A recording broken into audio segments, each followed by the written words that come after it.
turma, eu sou a professora Kaline, professora de História e Geografia, e hoje nós vamos fazer a revisão, a correção da atividade de revisão de Geografia, tá certo? Vamos então ler as questões aqui e conversar sobre elas. Questão 1. Explica o que é matéria-prima e dê exemplos de matérias-primas de origem animal, vegetal e mineral.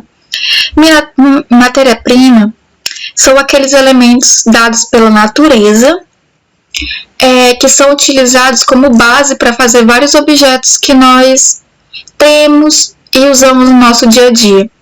Vou dar exemplo de alguns para que fique mais claro, né? E eles têm origem animal, vegetal e mineral. Uma matéria-prima de origem mineral, o petróleo, né? Com o petróleo eu posso fazer vários objetos de plástico, por exemplo.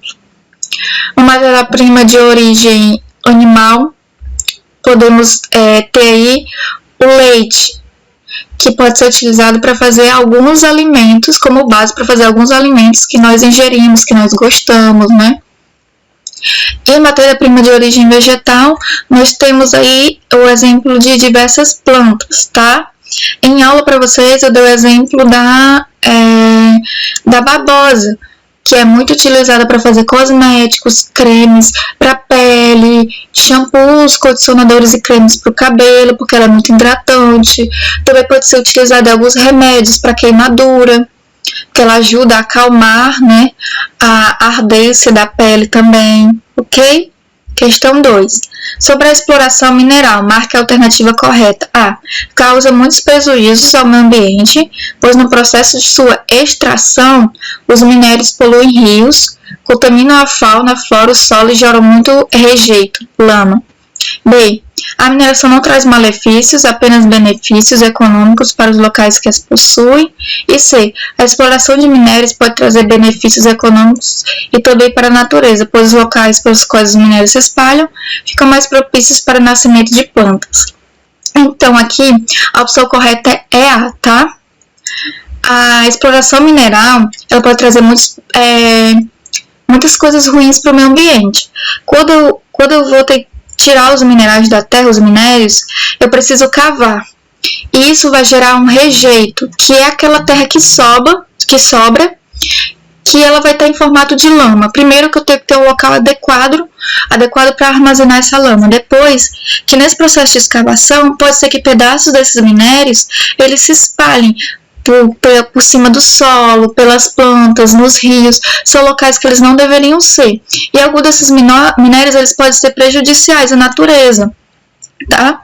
Aos bichos, podem contaminar os bichos, deixá-los doentes, e até mesmo as pessoas que bebem água daquele rio contaminado, que comem o peixe que foi contaminado por um determinado minério, tá certo?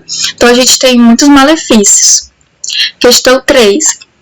Explica o que é o êxodo rural e quais as consequências negativas que ele traz. O êxodo rural é quando muitas pessoas migram da região do campo para a região da cidade. O que isso traz de ruim, né? Primeiro, que isso deixa o campo com pouca mão de obra.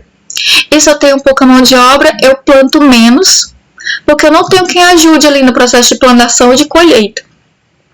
Quando eu planto menos, eu tenho menos comida. Porque, por exemplo, se eu planto arroz, mas eu estou plantando menos arroz porque não tenho trabalhadores suficientes para trabalhar aqui na plantação.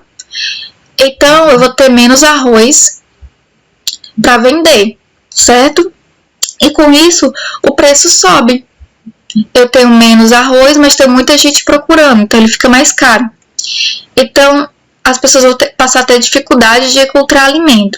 Outra coisa que acontece com o êxodo rural é que as pessoas migram do campo para a cidade, enchem muito a cidade, né? A cidade não tem infraestrutura para abrigar aquela quantidade de pessoas que chegam lá de uma vez, e essas pessoas viram mendigos, desabrigados, desempregados, acabam entrando no mundo de violência, virando ladrões, vendedores de drogas, né, para poder se sustentar.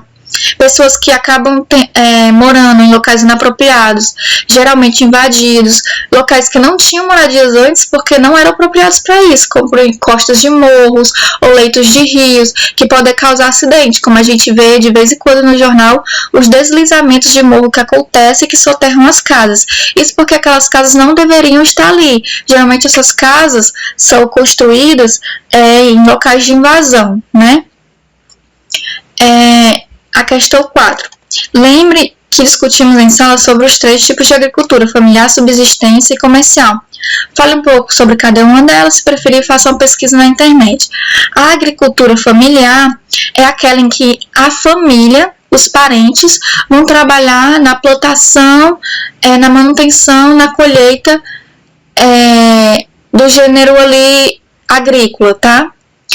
Por exemplo, eu planto milho, minha família é que vai compor os trabalhadores que me ajudam no processo de produção do milho, tá? Então, eu vou empregar e pagar o salário para os meus parentes. E, geralmente, a venda se vende ao redor. Nas cidades vizinhas, não se produz em tanta quantidade. A agricultura de subsistência, basicamente, é quando se produz o suficiente para se sustentar, tanto para o consumo próprio quanto para vender, para ter o dinheiro suficiente para comprar outras coisas que não se produz, tá?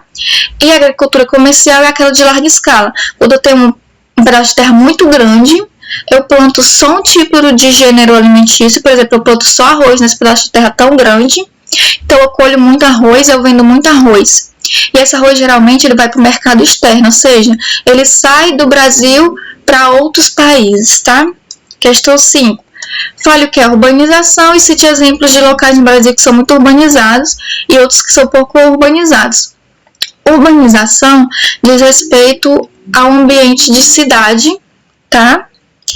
É o processo de aumento da população da cidade com relação ao aumento da população rural. Como assim? É quando eu tenho a população da cidade crescendo mais do que a população rural. A gente também associa muito urbanização à infraestrutura, ou seja, a existência de um sistema de educação, de saúde, de transporte, de policiamento, tá? Está associado também à urbanização. E citar exemplos de locais no Brasil que são muito urbanizados, nós temos as grandes capitais, como São Paulo e Rio de Janeiro, no Nordeste, né? Recife, em Pernambuco, bastante também, certo? Questão 6. As megalópolis são grandes áreas urbanizadas que são compostas por várias cidades diferentes com crescimento constante que acabam tendo seus limites, fronteiras misturadas e difíceis de se definir. Após a definição acima, marca a opção correta sobre onde fica a megalópolis brasileira. Então, isso quer dizer que o Brasil possui apenas uma megalópolis em todo o seu território. E aí, para vocês marcarem o item que diz respeito a essa megalópolis. A. Fica no Ceará. B. Fica entre Rio de Janeiro e São Paulo. E C. Megalópolis brasileira se situa nos estados de Roraima e Rondônia. Então, a megalópolis brasileira fica entre as cidades do Rio de Janeiro e de São Paulo, que são muito industrializadas, tá? Que são importantes polos econômicos do Brasil. Questão 7. Marca a opção que fala o que é o setor de serviço da economia. A. É o setor onde as pessoas trabalham que não produzem objetos, mas oferecem serviços. B. É o setor responsável pela produção de mercadorias de primeira necessidade, como comida e remédios. E C. É neste setor que trabalhadores como costureiras e artesãos atuam. Então, aqui é o item A, tá? Setor de serviço é aquele setor em que as pessoas que trabalham, elas não produzem uma mercadoria palpável, um objeto que dá para pegar, mas elas prestam um serviço. Por exemplo, o porteiro, o advogado, o médico, o professor, eles não produzem os objetos, mas prestam serviços a outras pessoas, ok? Então, gente, essa daqui foi a correção da nossa revisão. Eu espero ter tirado as dúvidas de vocês e até